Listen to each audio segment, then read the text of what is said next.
Michael Costin here at the October NAC.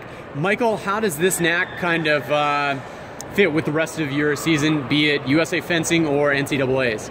Well, I think this one was actually really important to start to get the feel of the new rules, to start to get a feel of timing, especially the timing actually I think is a much bigger deal than we originally predicted. That really the distance is going to be the big deal, but the timing has actually caused a little bit more confusion because especially with blade actions, you can't really tell is it parry repos or is it malparé. So it's a good way to kind of scout out, see how the referees are calling things, to see what we need to do in order to score the touches. Now, it's just been a few months since these new rules were actually implemented, and there have been a few changes since. Yeah. So what surprised you most about today and actually competing with it?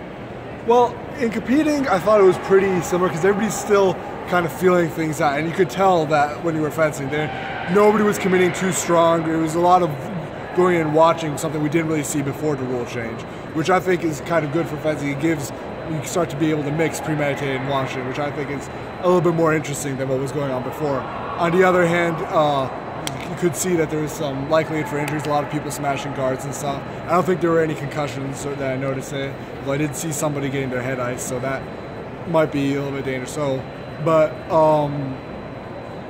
yeah, that's a big thing that I noticed, is a little bit more watching, which I think makes for a little bit more interesting fencing. So I'm hearing that you are kind of receiving this change positively. I wouldn't say necessarily positively. I think Jesper actually said it in a really good way. The distance is kind of silly, but we can get used to it. There's not that big change. The timing makes for some very strange tactical adjustments because you can't counterattack as much anymore. You end up having to parry, and even when you do parry, it's not clear whether it's malparé or parry. And it's just a much bigger risk to try and go on defense, and it was already a huge risk before. And do you think it makes it more dynamic from either a competitor's standpoint or a fan's standpoint? I think in the box it might make things a little bit more dynamic.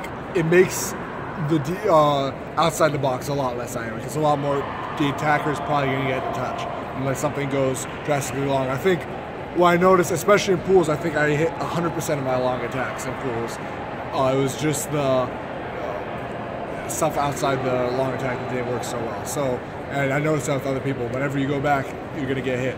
Not necessarily, but that's even more the trend than it was before.